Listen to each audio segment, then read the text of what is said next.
है कहूँ मौसम संग नहीं दे रहो, कहूँ आगे लग जा खेतन में, कहूँ कछू, कहूँ बनाए जो है भारी नुकसान में बेचारो किसान चल रहा हो। आज की दुनिया चल रहा हो कि नहीं चल रहा, हर तरह बेचारो मारो जाए रहा। और कुदरत को करिश्मा ऐसो है कि क्या बताए, भगवान महाराज किसान को मार ही दे रहो बनाए। अब फसल बनाए तैयार, ठाड़ी ओरे गिर रही, हमारे गेहूं कटवे वो गाँव ओरे पर ही, बड़ी दिक्कत है। हमारे गांव में परसों 500 बीघा जमीन में आग लग गई। 500 बीघा जमीन बिल्कुल राख हो गई जल के। अब ये बताएं ये सब किस कारण से हो रहा है?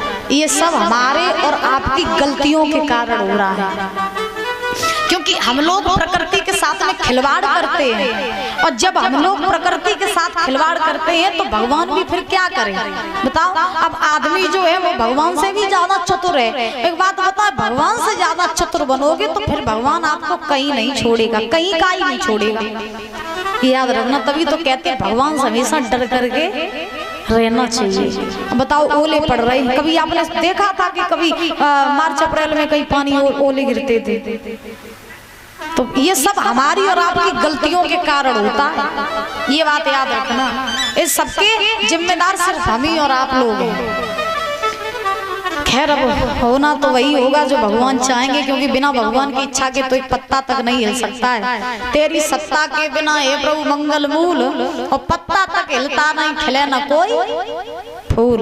तो बिना भगवान की इच्छा के तो महाराज पत्ता तक नहीं हिल सकता है। तो देखिए अब धर्मराज युधिष्ठिर जो है उन्होंने यज्ञ रचवाया, सबको बुलाया। सोच रहे हैं कि मेरा भैया दुर्योधन आ जाता तो मेरा ये यज्ञ जो है वो पूर्ण हो जाता, उसके बिना सूना सूना लग रहा है। तो धर्मराज ने देरी नहीं कि पत्र लिखा, और पत्र लिखा तो महाराज पत्र में लिखा, क्या लिखा कि भैया दुर्योधन हम अपने यहाँ यज्ञ रचवा रहे हैं, तो जितनी जल्दी हो सके उस यज्ञ में शामिल होने के लिए तुम इंद्रप्रस्थ में आ जाओ। लिखा पत्र,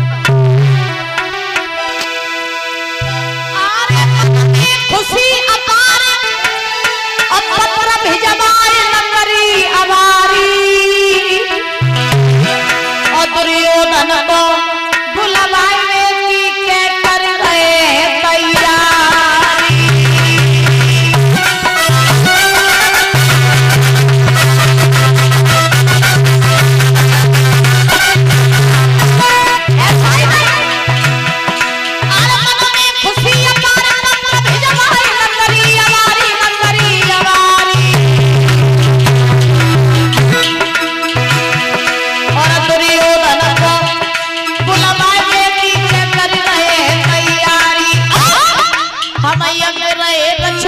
मिलो तुम्हें आए वीर बलदारी,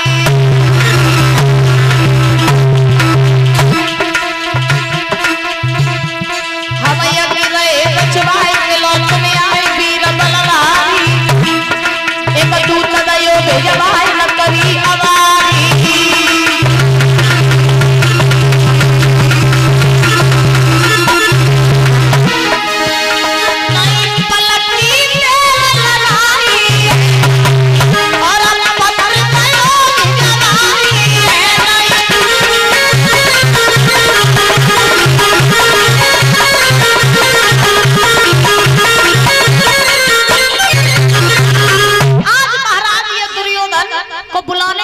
तैयारियां चल रही हैं। धर्मराज युधिष्ठिर ने पत्र लिख दिया और उस पत्र में लिखा कि भैया हम अपने यहाँ यज्ञ रचवा रहे हैं, तो जितनी जल्दी हो सके शामिल होने के लिए तुम इंद्रप्रस्थ आ जाओ।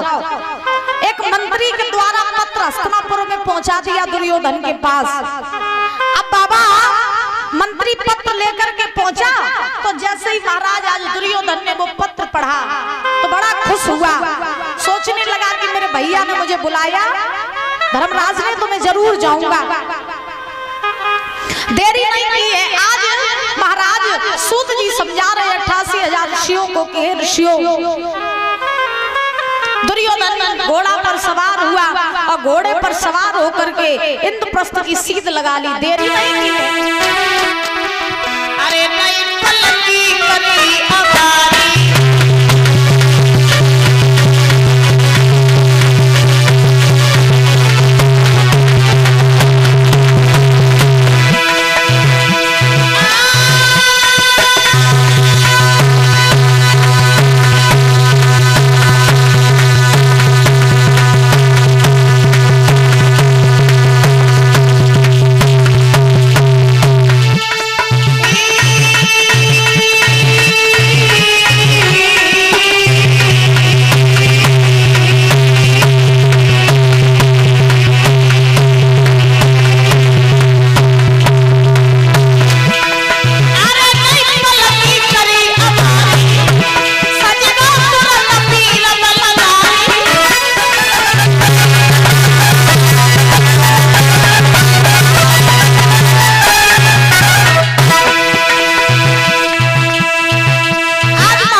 चलते चलते महाराज ये इंद्रप्रस्थ में पहुंचा। अब जैसे ही महाराज ये इंद्रप्रस्थ में पहुंचा तो क्या देखा कि धर्मराज युधिष्ठिर की जो है सभा लगी हुई है।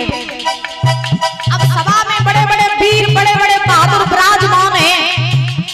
इतनी सुंदर सभा दुर्योधन ने अपने जीवन में पहली बार देखी थी। बड़े बड़े वीर बड़े बड़े बहादुर वहां बैठे हैं। धर्मराज युधिष्ठिर का चेहरा जो है वो महाराज सूर्य की तरह चमक मार रहा है। ऐसा लग रहा है मानो ये धर्मराज की सभा नहीं बल्कि इंद्र की सभा लगी हो। इतनी सुंदर सभा थी वो। दुर्योधन सोचने लगा बाप रे, सभा तो हमने बहुत देखी लेकिन इतनी सुंदर सभा जिंदगी में हमने पहली बार देखी। कैसी थी वो सभा?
जैसे ही दुर्योधन उस सभा में पहुंचा, अब धर्मराज की सभा में बड़े बड़े वीर बड़े बड़े बहादुर उस सभा में विराजमान हैं। धर्मराज का चेहरा जो है वो सूर्य की तरह तेज मार रहा है।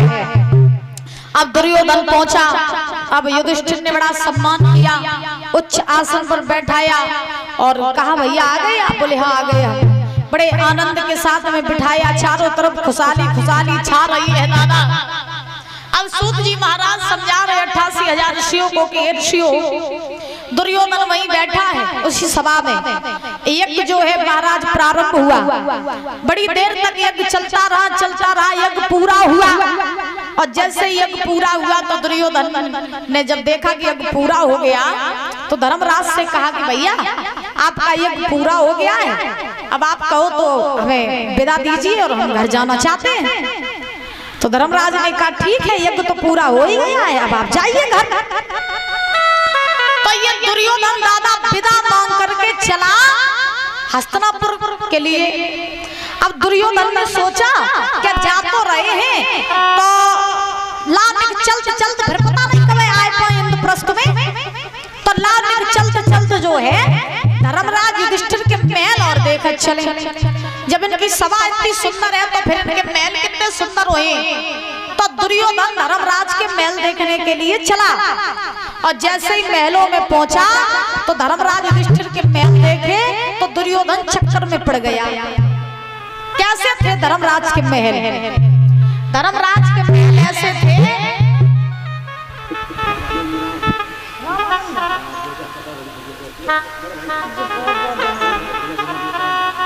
अच्छा आओ रामानंद बाबा जी ये 101 रुपए देकर के सम्मान कर रहे हैं। बहुत बहुत धन्यवाद है।